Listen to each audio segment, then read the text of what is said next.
పట్ల నీ పక్షముగా ఈరోజు చూపిస్తాను. 24వ వచనం, ఎబ్రీయులకు రాసిన పత్రిక 12వ అధ్యాయం 24వ వచనం. అమ్మా, క్రొత్త నిబంధనైన మధ్యవర్తి అయిన యేసు నొద్దకు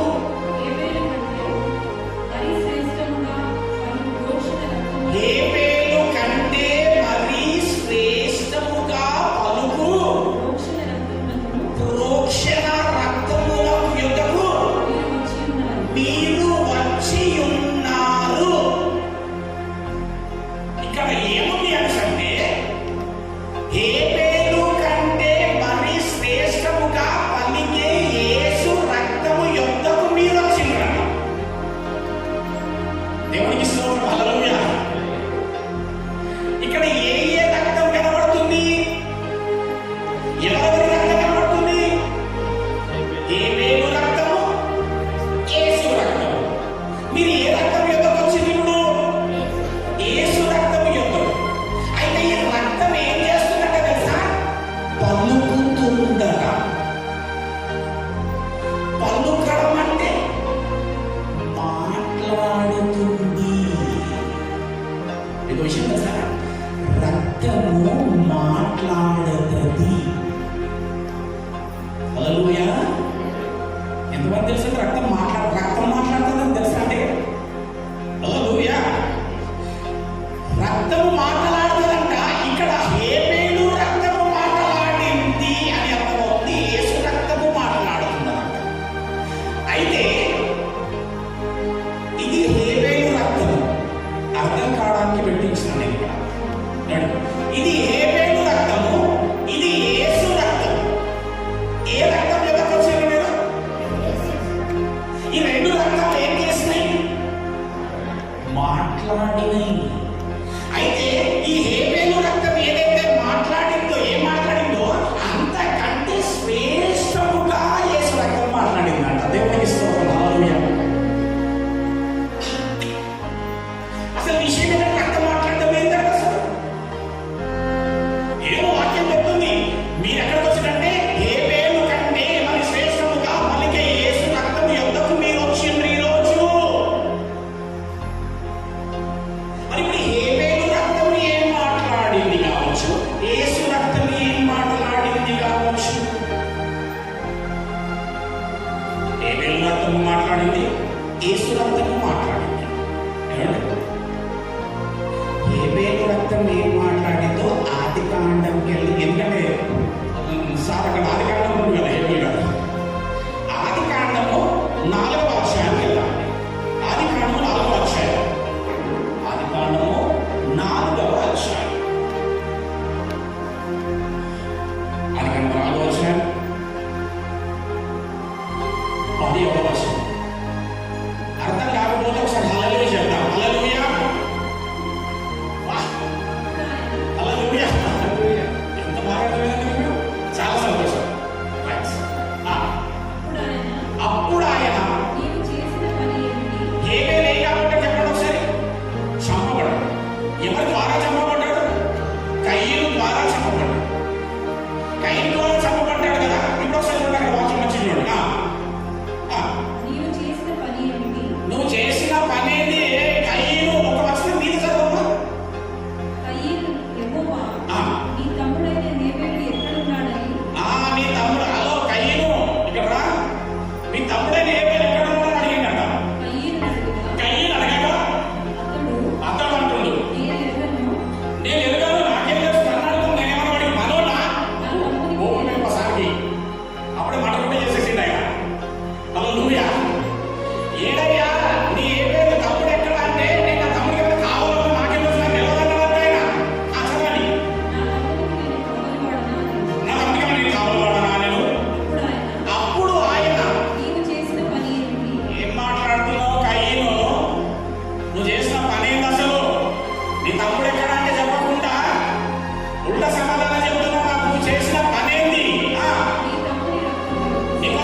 తీసుకునే వాళ్ళు చేయకుండా ఒకసారి అంటే ద్రాక్ష రసం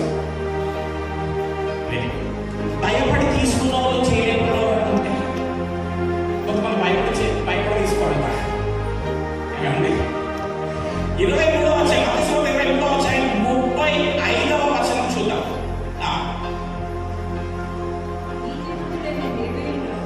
అమ్మా మా మైక్ తీసుకోవమ్మా. బాబు మైక్ క్లారిటీ వస్తుంది కొంచెం రాదు ఎక్కడ నీతిమంతుడైన హేబేలు రక్తము మొదలుకొని బర్కియా కుమారులకు బలిపీఠమునందు దేవాలయమునకును మధ్య మీరు చంపిన బరకీయ కుమారులకు జకరియా రక్తము వరకు భూమి మీద చిందింపబడిన నీతిమంతుల రక్తమంతయు మీ మీదికి వచ్చును. అదొక చేయలేదు మళ్ళీ చెప్పలేదు రైట్. ఎవరి రక్తమే ఇంకా పలికిందా చూస్తే హేబేలు రక్తము మొదలుకొని జకరియా రక్తము వరకు మందిరానికి బలిపీఠమునకు మధ్య ఉన్న బరకీయ కుమారులకు జకరియా రక్తము వరకు భూమి మీద చిందింపబడిన నీతిమంతులందరి రక్తము నీ మీదికి వచ్చు. మన మీదకి ఏమొచ్చిందంట? ఎవరి రక్తం వచ్చింది? నీతిమంతుల రక్తం అందరి వచ్చింది. ఇప్పుడు చెప్పండి, ఈ నీతిమంతులందరి రక్తం మన పైన వచ్చి ఉన్నది కదా, ఏమని ఉండొచ్చు? నీతిమంతుల రక్తము మన పక్షమున ప్రభువా వీరిని గట్టిగా మరి వీరే క్షమించు అంటే యేసు రక్తం ఏమందులో మరి వీరే క్షమించు అనేసి అంటే యేసు రక్తం మరి శ్రేష్టముగా పలికిందంట. మరి ఈ రక్తం ఏమని ఉన్నదో ఎందుకు క్షమించు అన్నారనుకుంటున్నావు నువ్వు? నీతిమంతులు కాబట్టి. అవునమ్మా? ఎందుకు హేబేలు రక్తం అన్నము క్షమించండి అని చెప్పినావు? హేబేలు నీతిమంతుడు కాబట్టి.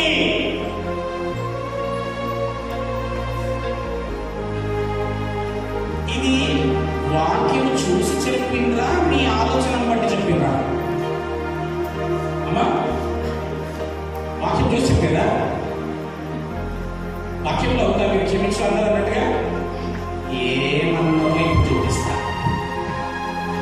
ఈ నీతిమంతుల రక్తం మన మీదకి వచ్చి మన పైన ఏమన్నదో చూద్దాం. ప్రకటన గ్రంథంకి వెళ్దాం.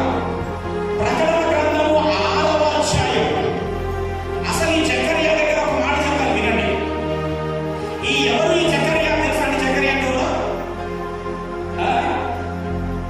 నువ్వు చూసినటువంటి మతేశ్వరంలో జకరియా కాదైనా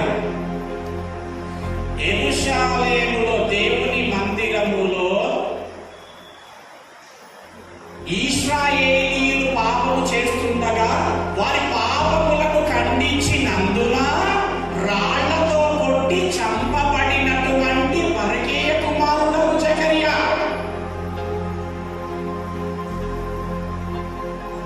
అయితే జకరియా రక్తము వరకు అని ఎందుకు ఆగిపోయింది అంటే మన దగ్గర మన బైబిల్లో మొదటి పుస్తకం ఏది? ఆదికాండం. చివరి పుస్తకం ఏది? ప్రకటన. హిబ్రూ బైబిల్లో మొదటి పుస్తకము ఆదికాండం అయితే చివరి పుస్తకము 2వ దినవృత్తాంతములు. ఈ జకరియా గురించి ఎక్కడ రాయబడి ఉంటది అని అంటే 2వ దినవృత్తాంతములు 24వ అధ్యాయం 22వ వచనం వరకు రాసి ఉన్నది. రాసుకొని మీరు తర్వాత చదువు. ఈ జకరియా గురించి 2వ దినవృత్తాంతములు 20వ అధ్యాయం 20 నుంచి 24 వరకు రాసి ఉన్నది. ఈ జకరియాను ఇశ్రాయేలీయులు వారి పాపములను ఖండించినందున కోపపడి ఆయనను కొడితే రక్తము కార్చబడి చనిపోయినటువంటి వాడు యేసు ప్రభువుల వారు ఆయన మరణంతో ఇక్కడ జ్ఞాపకం చేస్తున్నాడు. ఎండింగ్ పుస్తకం హిబ్రూలో లాస్ట్ పుస్తకం 2వ దినవృత్తాంతం కాబట్టి ఆదికాండంలోనే హేబేలు రక్తం మొదలుకొని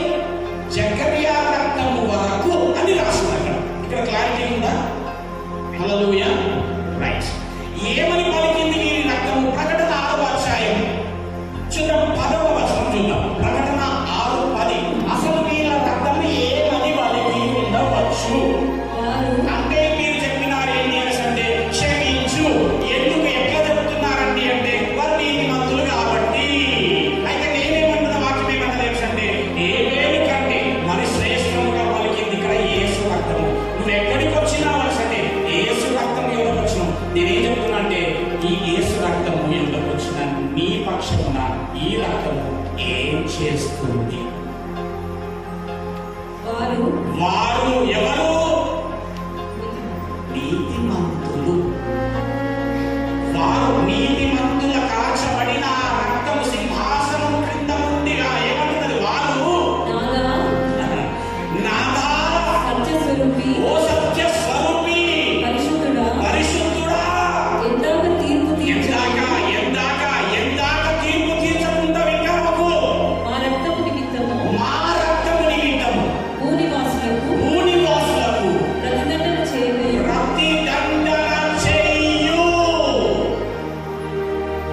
హలో, ఏం చేయబడుతుంది? నిర్మల రక్తం నీ పైకి వచ్చి ప్రతిదండన అంటే ఏంటి? శిక్షించు.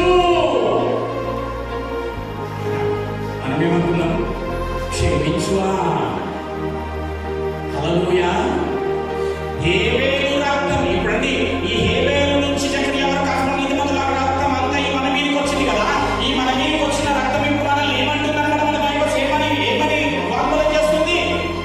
ప్రభువా వీరిని శిక్షించు. ఇప్పుడు చెప్పండి, హేబేలు దేవుడికి అన్న పట్ల ఏమన్నా పెట్టిండొచ్చు? ప్రభువా, మా అన్నను బండుతో మోది చంపినాడు. ప్రభువా, మా అన్నని.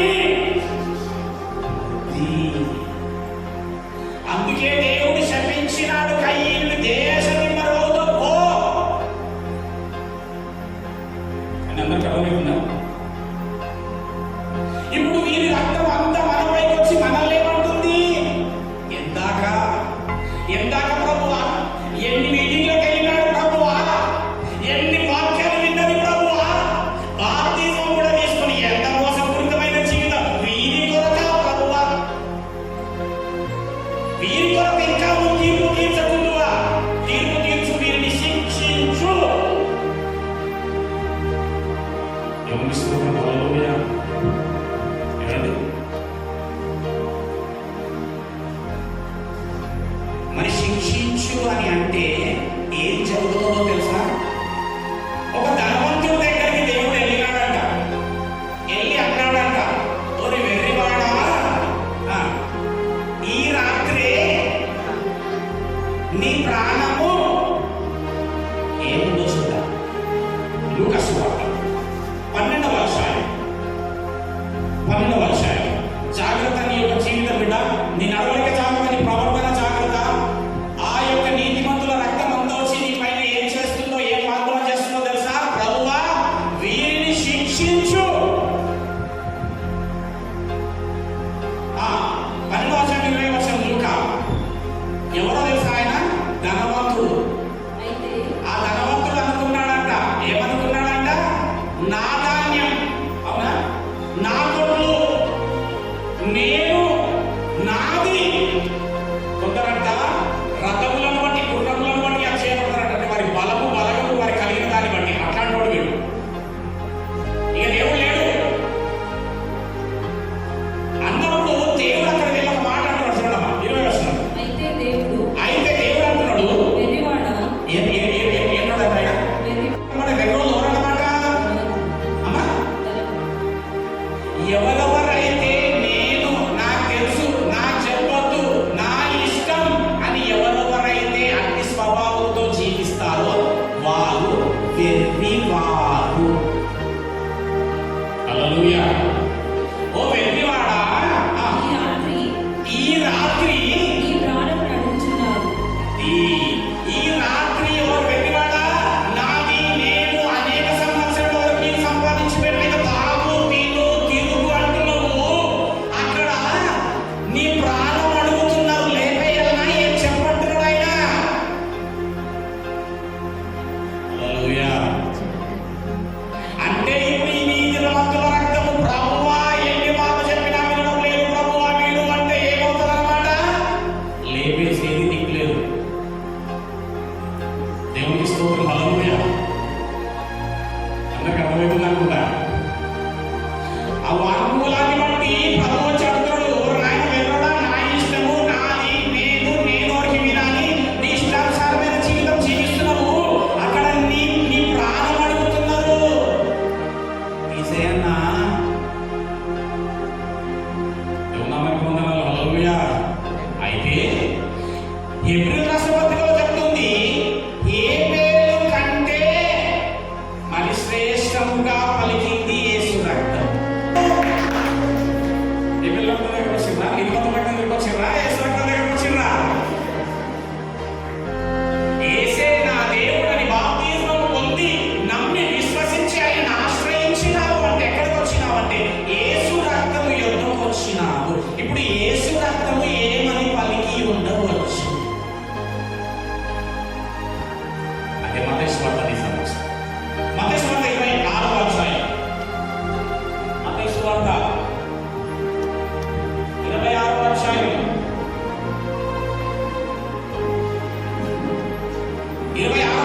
ప్రభువా వీరిని క్షమించని నీ పక్షమున దేవునికి మొర్ర పెట్టుచున్నది కనుక నీవు నేను సజీవ లెక్కలో